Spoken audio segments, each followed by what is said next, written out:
presentation is allowed, we do ask that your camera or streaming device remain at or below shoulder level, not blocking the view of anyone behind you. Thank you for your cooperation and for being considerate of those around you. Enjoy the show.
Midsummer screams.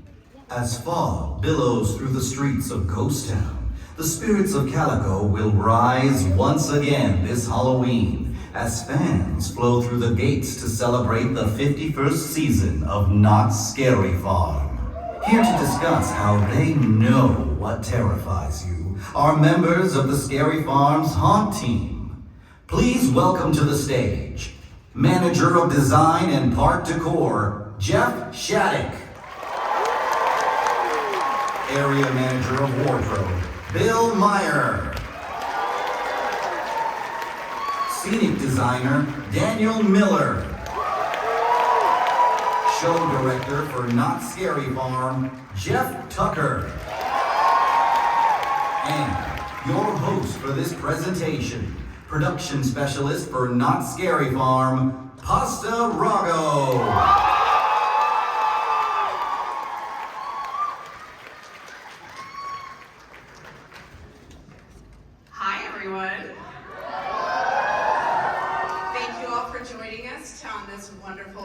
Today, we are excited to show some things and talk about what we love about the fog. I'm going to go down the line and give some introductions. Jeff, would you feel free to start us off with who you are? Jeff Shattuck, Manager of Park Decor. I have been at Knott's for, this is my 31st Halloween. My very first year was in 1987. I worked in merchandise, and I worked in the Tintype Gallery. Weird little story. And I took photos. First night of Halloween, I walked in with makeup. That's back when all associates could make themselves up, come to work in a costume. And I had managers all night looking at me, staring at me. And I'm like, what the heck is going on? What did I do? Thought I was gonna get fired immediately.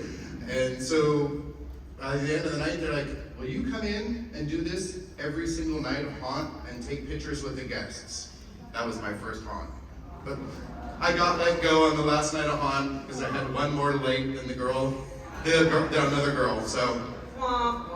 Exactly, pretty much. And Bill. My name is Bill Meyer. I'm the Area Manager of Wardrobe. I started in 1993, hired into the wardrobe department. That wasn't the job I was applying for at the time, but the woman saw my resume and said, well, I'm going to forward one over to the wardrobe department. They called me first. I interviewed the next day, started the next day. My first project, I think, for Scary Farm was they needed somebody who was strong enough to cut industrial felt. And everybody else in the shop was like 30 years at least older than I was, didn't have the strength, so I... Wait a minute, Bill. I was working. Not even Soon after I started there, you came back. But I wasn't 30 years old. But you weren't 30 years old. For a lot of our staff, it was their post-retirement job, and I was the young kid. To be able to carry stuff, lift stuff, I'm not that guy anymore. I don't think any of us are, Bill. All right, Daniel, and who are you? I'm Daniel Miller. I'm in entertainment design. I started in 1998. My first big design maze was Carnival Carnivorous Clowns. I've designed over 26 mazes for the park over the years, so I'm sort of the grandfather of design now. They treat me. Mazes, shows, Oh, and shows, and even Christmas on ice and Snoopy. lots of Christmas on ice. All right, and our last person who we're going to talk about is Jeff Tucker. Hey everybody! I'm Jeff Tucker. I started at Knott in 1994 on my first Scary Farm. I worked in a Silver Dollar Saloon, which isn't even there anymore. And on my break, I used to go watch the hanging in Calico Square. And I was just in awe, like, this is a thing you can do. And 7 years later, I was invited to help write the show. And I wrote all the stuff I ever wanted to write for all those years. And then, you'll do that later. And so then I've done a million jobs on farm. I write a lot of stuff that you don't think gets written, like blurbs and maps and website synopsis. And sometimes I even write menus. So if it's all kinds of writing, that's what I do, among other things. And for those of you who don't know, my name is Fosta, and I've been at the farm since, not in the 90s, but since 2006, where I started as a haunt talent in Lord of the Vampire. For being there, I moved over and I was in charge of the entertainment paint department for 11 years, so I have some production staff behind me, and I have done a variety of different things on the farm. During Not Scary Farm, you always see me running around making sure our talent are being talent and being scary. So with that, I'm very excited. We have a lot of knowledge about the farm and about the event in general, and we are going to get this party started with talking about what we want to talk about. And this one specifically, we want to talk about the creation of what you guys love about Scary Farm, which we are going to talk about one of our mazes. But can we play that video?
Daniel, who is the designer of that maze. Daniel, tell us a little bit about your inspiration for Waxworks and how we got started and what were you doing to make this maze come to life?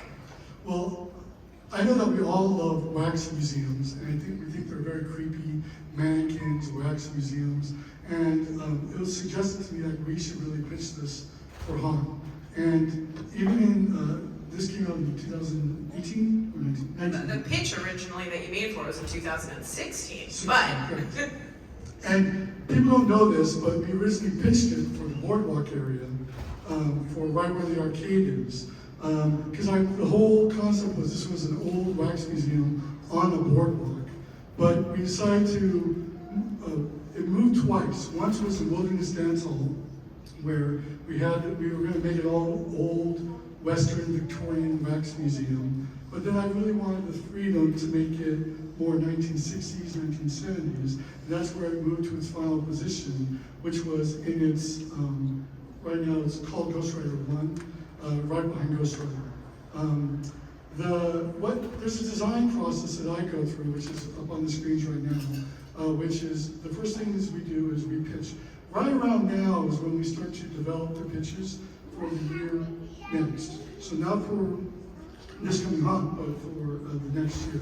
So our pitches usually start with a one-page pitch with some research slapped together, and then we'll go to storyboards where we draw it all out, each room to room. And I'd like to go between the ground plan and the storyboards. So here's all my storyboards that shows all the different original artwork for the maze. I wanted to really create an environment that had this character that was kind of having a mental breakdown and wanted to go more than just the normal wax museum where, and you see this at a lot of haunts where we do the statue scare where people are on a pedestal and they sit like rigid and then they boo scare you. But I really wanted to make it very twisted. What would make me scared? I'm really into body horror. The morphs and the animatronics of the people coming out of other people and the people mending together. Yeah. So when you're looking at some of them, as you can see, you have the spinning platform that has all the pieces on it. How did you come up with some of these inspirations for these specific horror type of? I really wanted to give it like a modern art spin. I really wanted to have him think he is an artist and he's going to make these masterpieces throughout the maze. So I decided to make 3 major masterpieces that will go through. There's other better visuals of them. This goes right to the ground, but this is our bare bones minimal of what we do.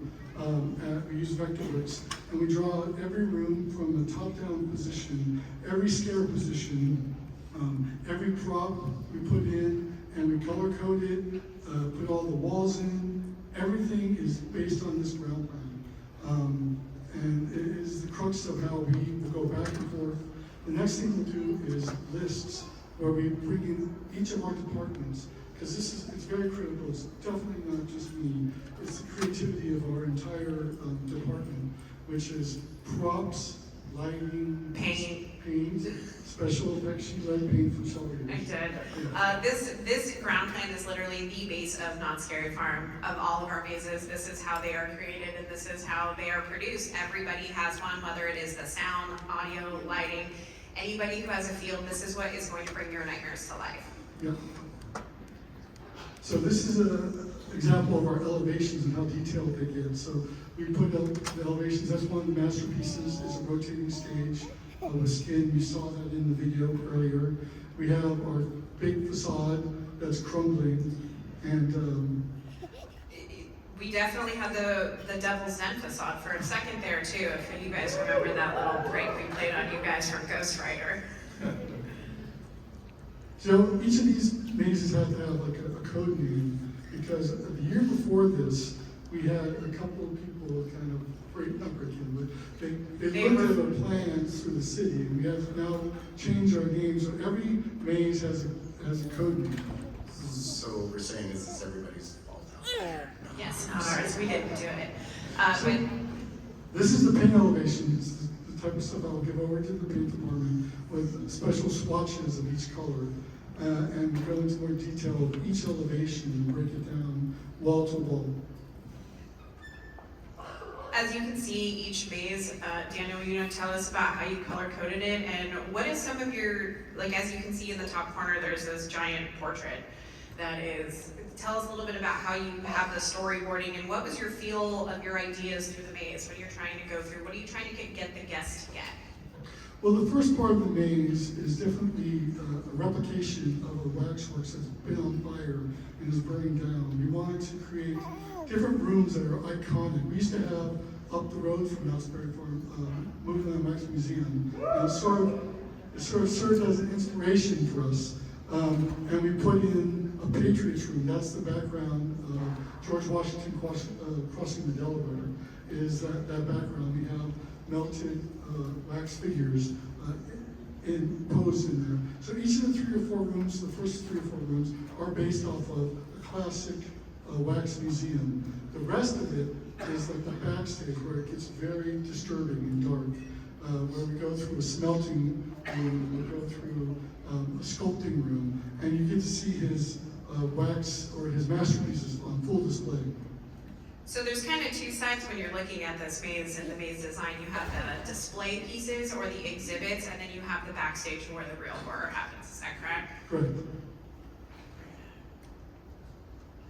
So let's talk a little bit about when we're creating these spaces and the environments that you've created, because we want people to feel that they really are within these elements of this wax museum.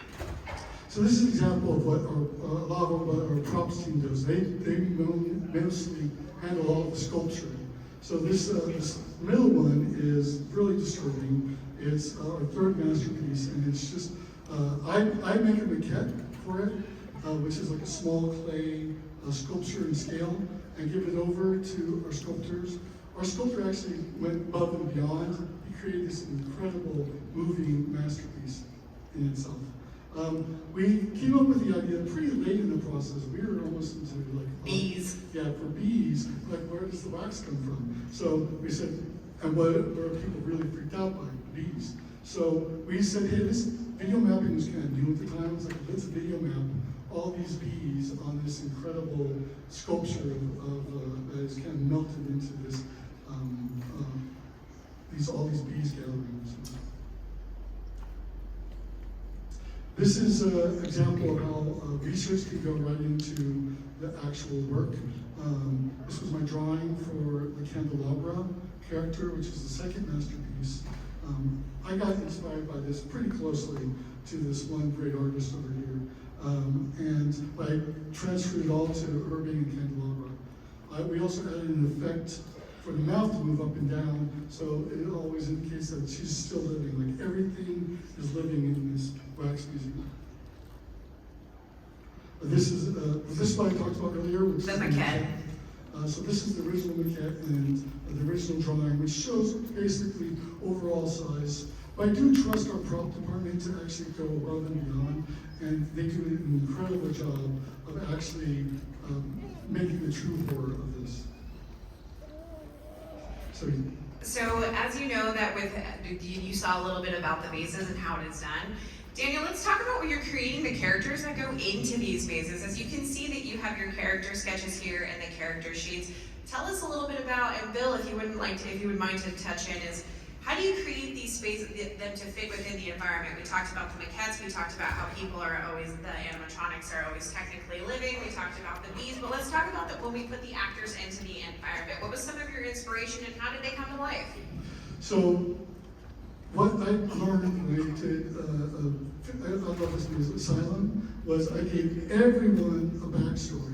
I said, you know what, I had time, I'm gonna write a backstory for every character. I still have my backstory from when I was a nurse in Asylum. So this one I doubled down. Every character had a backstory. Not every maze gets this treatment. So I wanted to create every character, draw them out, and give them all a very complete, very twisted background so they have a reason to be there. It also inspires, now most of you won't see any of this unless you see the actor really portraying the backstory. Or you're cast into that role. Yes, so the cast sees the backstory, they get all the inspiration, and then they can really feel what this is. We give them little sayings.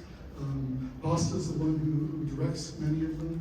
I do direct them on what to say and what not to say. I'm sorry in advance, or I'm not sorry in advance, depending. And we try to be as twisted as possible. Bill, when you're creating these costumes and you're talking about these characters, once Daniel comes to you with these original character sketches, what's some of the process that you go through to make some of these characters come to life? Daniel draws great pictures, but we had to then build it into something that could be worn. Some of the things he draws. Anyway, we then had to go through, we removed, like on the first guy, the curator there, we love the idea of the mask and the bandages, but the things that where his head was originally This isn't realistic. Nobody will keep this job. They'll quit. We'll have to recast this every single night. So that was one of those things that we took away from that. We take his ideas and his images and use these for our inspiration as to what we're going to build. Again, it looks great on the page, but these people have to wear this costume for 8 hours a day to 30 nights a month, you know what I mean? 10 hours, 8 hours a day. And it has to be launderable. Yes, we do wash our costumes. May I'm not not scared. smell like it The when smell you is walk not through the part doors, of but it. yes, we do launderable. That's a different kind of scary. Agreed. It is, yes. Hey, at least you guys don't have to live in that warehouse With the like costume. my department does. That's At fair. the end of the night, you open the door in the morning and it's like, whoa. And the more humid it is, the worse it is. Yeah, totally. But yeah, so not only do the costumes, they have to be functional, right? And so part of your challenge is to make sure that the talent are comfortable, they can scare in them, and we still want them to look creepy and scary. Correct. A lot of these things in my shop, we sourced, we built from scratch. Thankfully, there's a lot of people who just need pants and shirts. I have pants and shirts because in addition to dealing with costumes, I also deal with all the uniforms for the park. So we were able to take some old shirts, old pants, dye them, distress them, into making them into look bad. The Maryland dresses we had built from scratch. Yes, we make them look bad quite often. We had a woman that joined my department years ago, and then she built something and was heartbroken when we had to then trash it. She didn't understand she'd never been to Scary Farm before. She didn't understand that we were going to take her pride, her joy, and trash Destroy it. it, yeah. And then she did it, and she thought, oh, it's cute. I guess she didn't know what word to use, but she was proud of it. But then when she saw the big picture, her part of the story, she really appreciated being able to do that. And that's really what all of the costume designs, the elements, we're trying to tell you guys a story, and so you can really live in that environment. When you walk into that dilapidated, burning building, we want the characters to fit within the realm. So unfortunately for the person who made that costume, it would look a little weird if the white Maryland dress was just in this burning building. One more thing, sorry. And then, real quick, we have to go back and then make sure that this maze looks different than all the other mazes. One thing we did for Waxworks, this was a great picture to here to show it. He talked about the bees, he talked about the beeswax. We went through and overdyed everything in light yellow. Basically to give you that idea, you may not see it, but we had to make this maze stand on its own. We had to, what's the point of having, 10 different mazes if they all look alike? Or black and gray. Yeah, Or black and gray, it has a exactly. different feel to it. Each one has to have its own feeling to it. It can't look like a hand-me-down. It's got to look original. It's got to look unique on its own.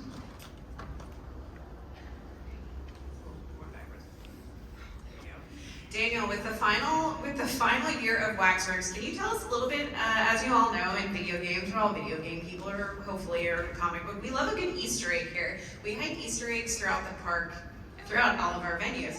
Daniel, would you like to tell us a little bit about the Easter eggs that people can look forward to in the final year of Waxworks?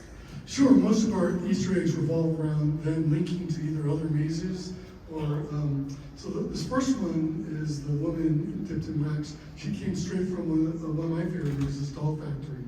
So, yeah, I mean, the model, everything. I think we may have added the tutu. I was gonna say, I think everything about that figurine in the smelting room is pretty original, minus the tutu. I think the tutu had to be replaced, but that is straight out of Doll Factory. We have an entire prop warehouse that has tons of hot knowledge. Next to it is the maquette for the first masterpiece, which is, it's kind of fun. It now lives in the layer where it's like right before the Doll Factory room. So if you can find, it's hard to see, but it's sort of tucked in the back by his toilet. His living quarters. Living quarters, yes, thank you. The next one is dolls that actually existed in our Pinocchio and Strong Rings. We have this little marionette theater that is like the first turn you get to see. Those were from the Pinocchio and Strong Rings. And the last one's more of a funny story. Daniel, tell us why that man is in that position. That's a model of me. No, it's no, we got this body the night like a day before we opened. So we quickly shoved it into place. This was in one of the wax. This is near the exit. Correct. And it was completely naked, anatomically correct. So we had a prop person run out to Walmart and get extra large underwear. So they could, It was true. There was a very naked dead body in the prop warehouse that everybody was very concerned about. Scary in a different way. Scary in a different way. and we spray glued it on. So. Yeah, don't try to take them off, please. Thank you. Daniel, with this speech. Challenge accepted.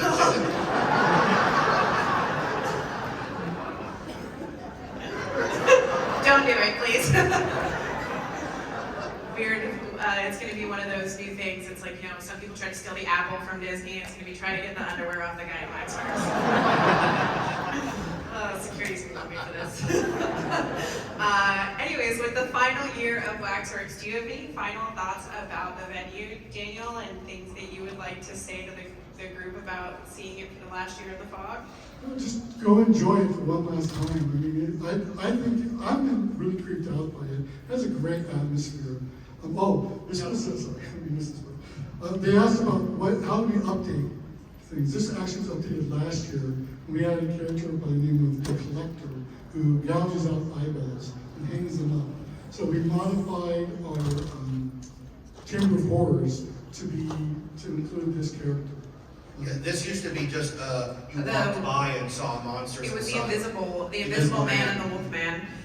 So we did add an addition to the maze to send it off last year, knowing that it would be its final year. We try to give all of our old mazes or our returning mazes some love, regardless of how many years they are with the Fog Wet. We try to give them some love every year. And you're next. Sorry, surprise. But yeah, it's Jeff. But Daniel, do you have any other final notes for the group? Just go and enjoy it. Have fun. So yes, please come and see Waxworks on its final year in the Fog, and please don't try to steal the underwear off of the dead guy. That is all I have to say about Waxworks this year.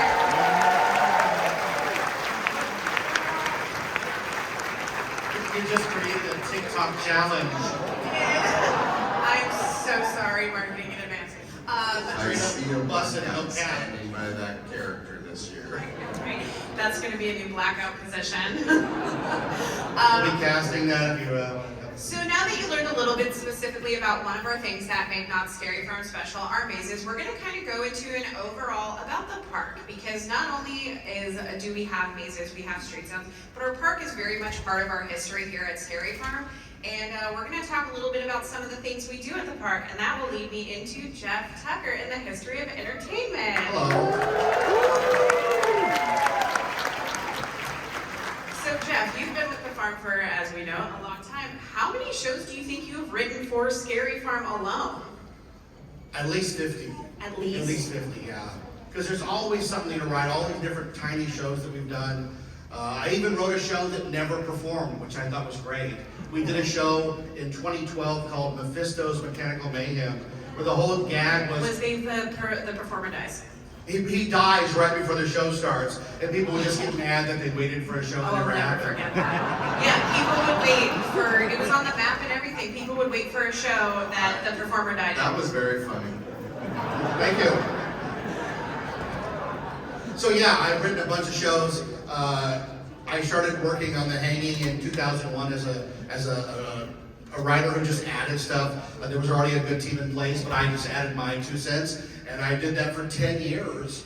And then I moved on to all kinds of other things. I've written shows for Birdcage, Professor Freak's Funhouse, Dr. Cleaver. I did 3 shows in Mystery Lodge, Unearthed, Possessed, and Invitation to Terror. So yeah, Scary Farm is about this whole experience, right? You go thinking I'm gonna hit all the mazes, then you see a show, and when you get home, the mazes and the stuff that you wanted to see were great, but the stuff that surprised you that you didn't know, that's the stuff you really remember. I wasn't expecting that. Usually that's where the fun is usually at, is it's the least expecting. So last year, speaking of unexpected returns and things, we brought back The Hanging. So bringing fan favorite, I know. Bringing back The Hanging after we had killed it off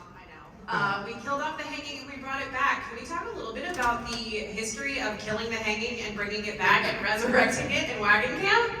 Yeah, so the hanging had a fantastic run of starting out as a real scary type show, morphing into a pop culture show. It was. What was that one pivotal moment? Was it the news dropping at the preview event that you were just just stoked to have it Yeah, back? well, I'm a big fan of the show. Like I said, I used to watch it on my break and go, oh my God. And then having a chance to work on it with so many amazing people, we're gonna bring it back. And I'm gonna be the guy that directs it now. It's a lot of work and it's a lot of people that put their heart and soul on that stage, right?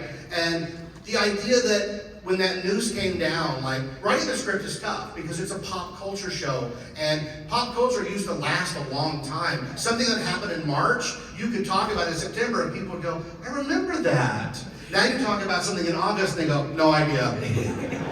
So it's an ever-evolving script. How many revisions of The Hanging was there last year?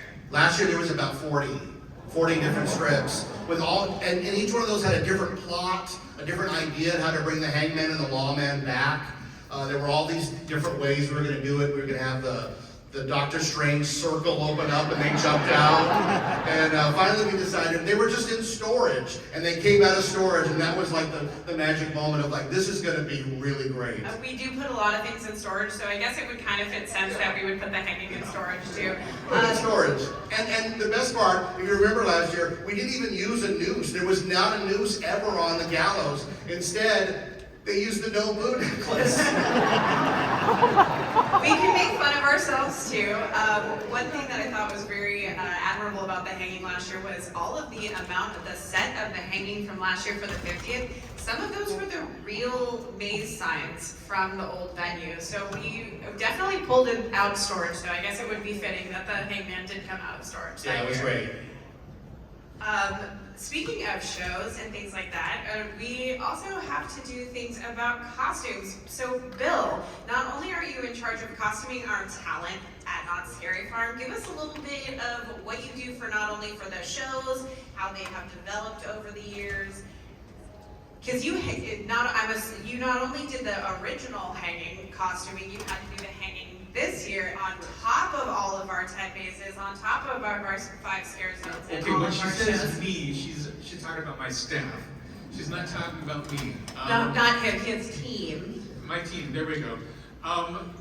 Through the years, we've got some great pictures here. The vampire that topped the center, basically there was a while that after we moved away from building stuff out of industrial felts in the 90s, the idea was that if we could go and find stuff in thrift stores. This was a wedding dress or a prom dress that was taken. One of my stitchers had friends with a thrift store, and they bought all the light-colored prom dresses one year, and they over-dyed them. You can see how well that dyed red. It didn't. It may have been the first night, but the more we honored it, it turned pink. They definitely changed colors through some of the run. But so as you can see, like that is a wedding dress that has been overdyed. We are very resourceful when it comes to some of our characters. So when we're building the mazes now especially, it's changed a lot, because before there used to be a lot of rag robes, there used to be a lot of sewer capes. Now every single one of our costume pieces, like you can see in waxworks. Yes, she mentioned the rag robes. They were 100% cotton. The only thing they did well was absorb sweat. That's true. And they were a nightmare pulling them out of the washer. Exactly. Oh, yeah. Because they were all covered in scare cloth. So all the scare cloth would get tangled together, and we'd sit there for hours with scissors cutting them apart. I worked in a wardrobe for a while, so They it would was a get tied nightmare. together. They would get tied together. They get shorter and shorter and shorter because we have to keep cutting them. And again, things have evolved. We had for a while the Pig Twins were out in rag robes. Then they were in the fat suits. They were in the fat suits. We've rebuilt those things. Again, those fat, they used to just be sponges. Body pods. Yeah. Now they're more pod-like, so they're much cooler, much easier to wear. Some of the other things, again, we have to add. We rely a lot for our costumes on our great performers that come in. Because every once in a while, someone will say, great, I love what you're giving me, but I have this that I would like to add to my costume. And every once in a while, something they add makes that character. Sometimes they try to bring stuff that just Oh, yeah, don't make exactly. the character either. Yeah. And they take what we've given them and they take it well beyond that. Again, you can see through the years, there's basically a cheerleader that was built out of double knit that had been sitting on the shelf for 30 years. We didn't know what to do with that fabric. So we Hatchet That's Hatchet High. High. Hatchet High, yes. So we built that. Again, up on the top, the makeup prosthetics. Back years ago, we used to paint our prosthetics with, basically it was a textile paint because we liked the way that it stuck to the prosthetics. We discovered maybe it wasn't the best thing to put on people's skin, but it stayed on the prosthetics very well. Things have evolved since there. They say it wasn't harmful, but it wasn't necessarily the best thing. There's one of the There's original one of the big pigs. twins. There we right go. there. Yeah. So as you can see in this slide here, so not only do we have to wardrobe cast and Bill, we have to paint all these people. Not only do we have to paint 720 talent alone, we have over 40 different stage performers and things like that. So there you have quite a bit of an operation. Talk a little bit about your staff and your team in the wardrobe building while Scary Farm is going on. By the way, we open at 7, so think of the number of how many people are there. So tell us a little bit about that. Well, okay, well beyond, before we actually get to the makeup room, basically we've been sculpting, we've been foaming. All those prosthetics basically get produced in shop. They all get produced on our farm. The last several years, not only have we been using our own prosthetics, but we've been doing a lot of our masks as well. Mask hands. I mean, I could order them out of the catalog, but then they just look like they've been ordered out of a catalog. This way, it is our signature. It is us. Basically, our first makeup of the night, most of the makeup start about 5 o'clock.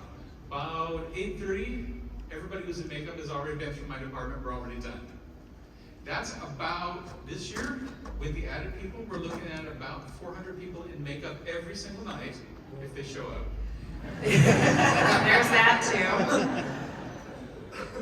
Each, I've got 43 artists in the room. Basically, most of the makeup times take 20 minutes to apply.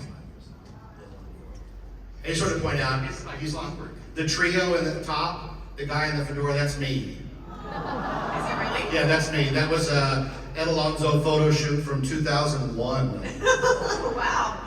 Sorry, I just had it. Tim Clay next to me too there. Again, then by that time, everybody's out there working. Half my staff goes home. The other half, they're getting ready, painting prosthetics for the next night to get ready to go. So 400 people every single night come through your building to get out of our, that's Just makeup. just makeup. So think about the amount of staff that's going through. Do you have just like a vat of airbrush paint somewhere in the back? You know what? We have become great friends with the new airbrush provider, yes. I love it. Not to mention all the people that get thrown in at the last minute too, special guests and things like that. That they Media. have to accommodate media and all that as well. Or the random person from management says, "I want to go play tonight." We don't do that anymore, Jeff. No, we never do that.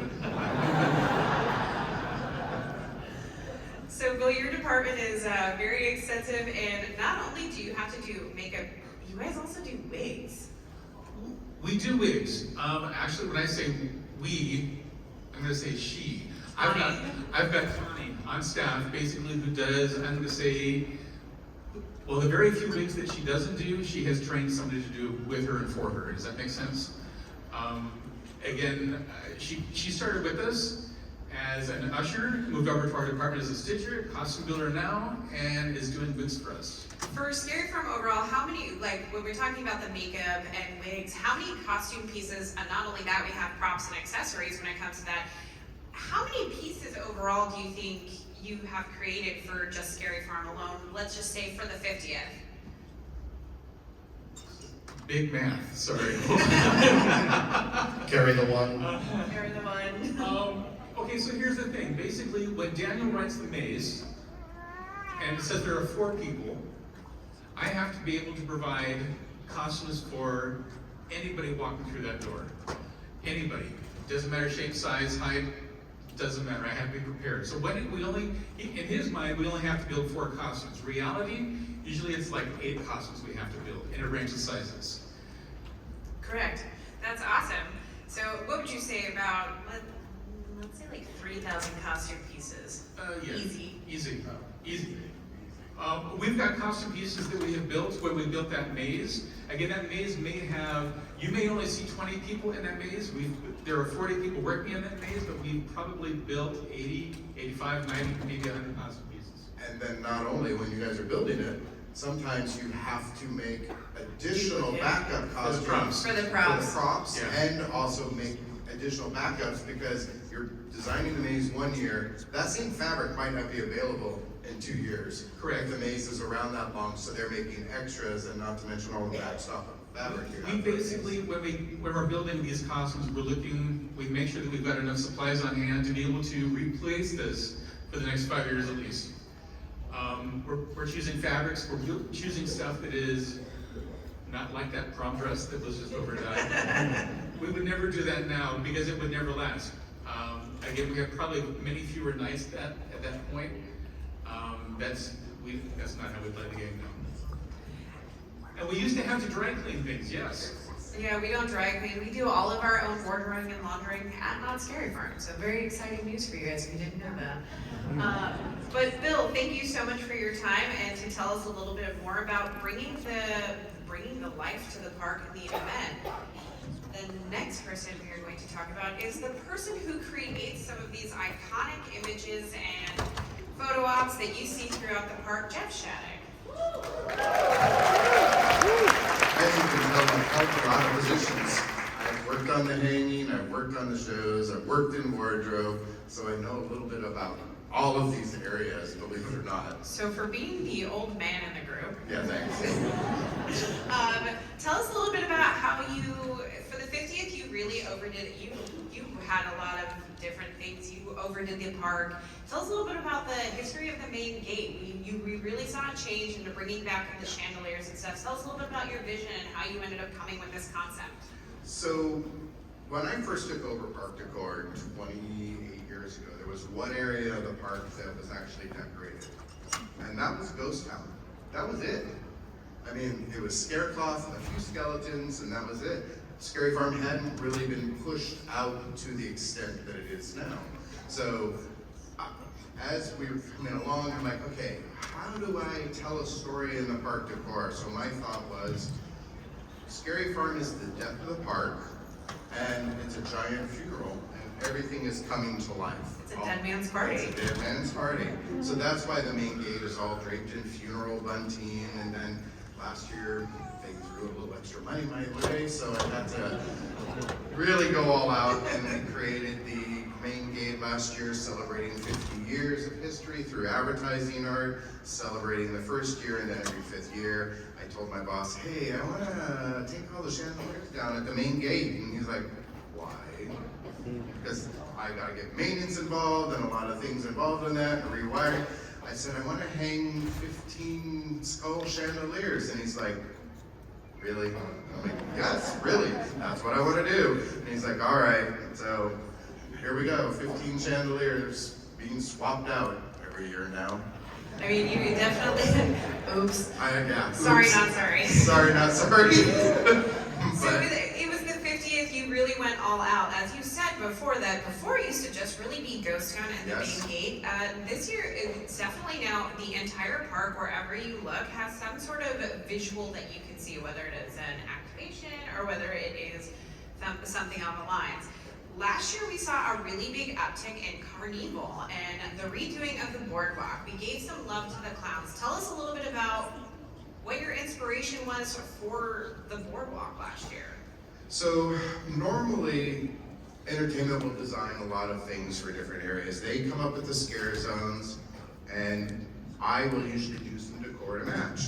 So entertainment had some big things on their plate last year, and I'm like, I'm just gonna take over Carnival and make it work. So I was like, what is it? What is Carnival? It's a carnival that has been abandoned and all these crazy clowns took over. So that started the process. I have an amazing new team of people. I have some people that are great with electronics, and they're like, let's make these ticket booths. And then we recorded some people that are crazy clowns, and the ticket booth is always closed, and every once in a while they open it and they're doing horrible, disgusting things in the ticket booth. I will say when you came up with the ticket booths, I called Park Decor because there was, or I called Park Services because there was a spilled slushie on one of Yes. them, and I literally thought it was a spilled slushie on the prop, and I had to call somebody to come clean it up. So if you ever want to see about how real some of these set pieces are that you created, you fooled me. Yeah. I love it. No, what is it wasn't a call about somebody on a roof? That Steve. Steve! Steve. For those of you who don't know what Steve is one of our lantern activations that was in Ghost Town last year, and Jeff was the creator of Steve. So for those of you who all hail Steve, you remember Steve.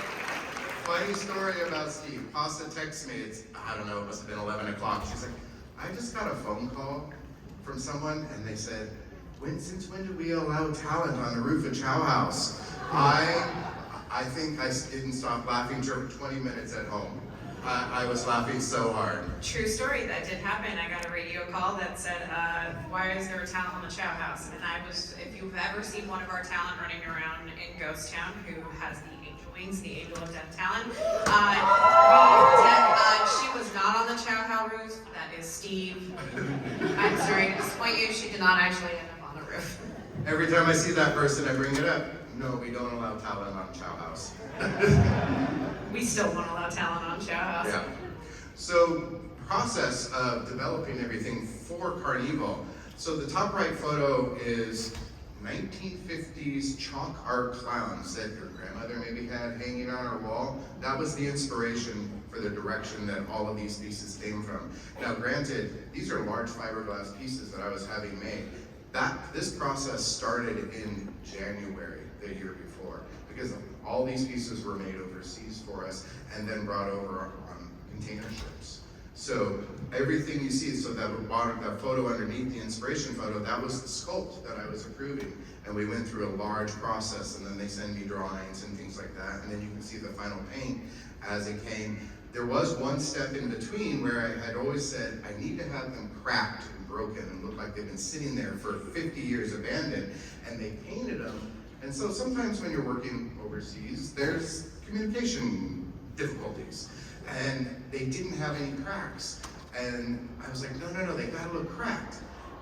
And so they went back and they physically went into the fiberglass and cracked the fiberglass. And so there's actually a lot more texture in them than I thought I was getting. And then they went in and darkened it all. And I was like, oh, I really like that even more now. So it worked in our benefit. It did, it worked in my benefit, so.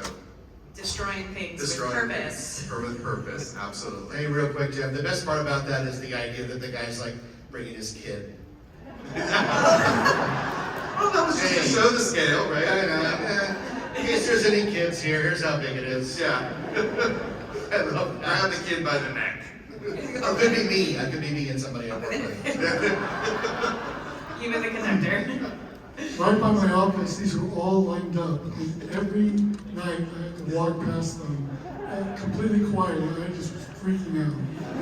I will say they are quite fun to see when the Christmas decorations, and there's that changeover from Scary Farm to Christmas, so you have like giant Christmas trees and evil clowns. In my department, the holidays completely collide. It's like, it's 2-week turnover. We've got Halloween coming out and Christmas sitting backstage, and it's like, what's going and what's coming, and so it's quite a freaky thing to see.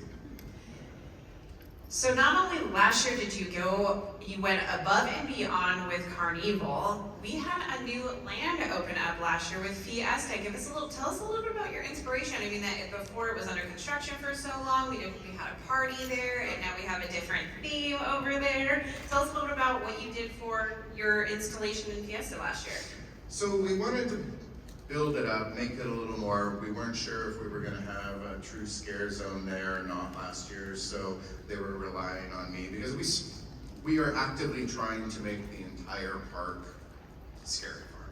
So we wanted to give something for everybody in every land to do. This was a display that I thought would be really fun, and it was also a way for me to be able to buy the platform for the Christmas tree that we put out there at Christmas time. So I was like, oh, I'll put this gazebo on it and we'll do this. And we just repurposed some of the figures that we had been using out there for many years. So, but it gave us a nice little space. This one this year may or may not get an upgrade on So speaking of things that may or may not have gotten an upgrade, last year you had quite a bit of a challenge to when it came to not only setting up these giant things, we had these things called lanterns. So Jeff's department is one of the many departments that not only did we have lantern activations in the mazes, we had some very exciting lantern activations throughout the park. Like Steve, tell us a little bit about my favorite activation that you had last year in Forsaken Lake. So this gazebo piece I haven't seen for many years. Every January when I go to a show that I go purchase decor for, and I kept seeing it and seeing it. I'm like, I want to buy it. I want to buy it. I want to buy it. What am I going to do with it? When I thought, ooh, lantern activation. Oh, my gazebo. So I'm like, I want to buy them. And so I bought them immediately. I didn't know exactly what it was going to be, but then it turned into what it is. It was actually funny. Daniel heard that we were doing a piece because things were moving very quickly last year to figure out all this lantern stuff. And he's like, what are you doing in Forsaken Lake? That's my area. I'm like, don't worry, it'll fit in perfect. It's going to look great. And so he's like, okay. So I have someone on my team who is amazing with electronics, and he's like, let's turn it into a lantern activation. So it just grew and grew. It may or may not be getting an upgrade this year as well. I don't know. It's pretty soon going to be the entire zone. I can see it now. Walk through Forsaken Lake. Yes. The lantern activation. So, and we just, I like to just make an entire environment in our scenes, like the main gate statement, the Forsaken Lake statement. The bigger, the better. The bosses look at me and go, you need how much to do this? And I'm like, well, come on, it's going to be great. So, Well, I mean, you're turning over the entire park, not only, or Right. we can't be, it has to be spooky all year round. And it has to be Absolutely. guest friendly during the The- guest the- facing. that is always a challenge for me because everything I do has to play at night and during the day, so it's not too scary for young kids. Hey Jeff, I saw this piece backstage for a long time Yeah. waiting, and it's huge. It And is. I'll be honest, I thought it was going to be like a coffee shop. It does, it's the size of a small good I walked by and I'm like, I can't wait to buy a Frappuccino in there. That's how big it was. It is big, and it was all the parts and pieces were laying around everywhere, and people were like, "What is this thing?" Because it's a lot of larger pieces that go together to create a larger piece. Actually, the two front columns are actually what's at our booth today, and the fencing is from Forsaken Lake. Yeah, so if you swing by our booth after this, you can actually go see part of this set piece. Yep. All right, Jeff, thank you so much for for bringing the park to life and making it truly spooky. It is it's exciting to see. Jeff Tucker, I believe you have one final thing to say. Yeah, don't miss Nightmares Revealed. August 22nd at Knott Scary Farm. We're holding a mini event that you can come. It's going to be a full stage show where I come out with a beautiful co-host and we tell you everything that's coming for Knott Scary Farm 2024. But that's not all there is. There's also, there'll be a show where you can talk to the designers. There will be activations. There'll be photo ops. One of the mazes will be open with the lights on so you can take pictures. Tickets go on sale August 5th. August 5th. And to make it really cool, they're not going to sell a lot of tickets, so it's not going to be crazy busy. It's going to be just busy enough to be badass, right? So get the tickets as quickly as you can before they sell out. I'll be there. We're all going to be there. It's going to be so much fun, and we're going to unveil everything that's waiting for Scary Farm 2024, baby.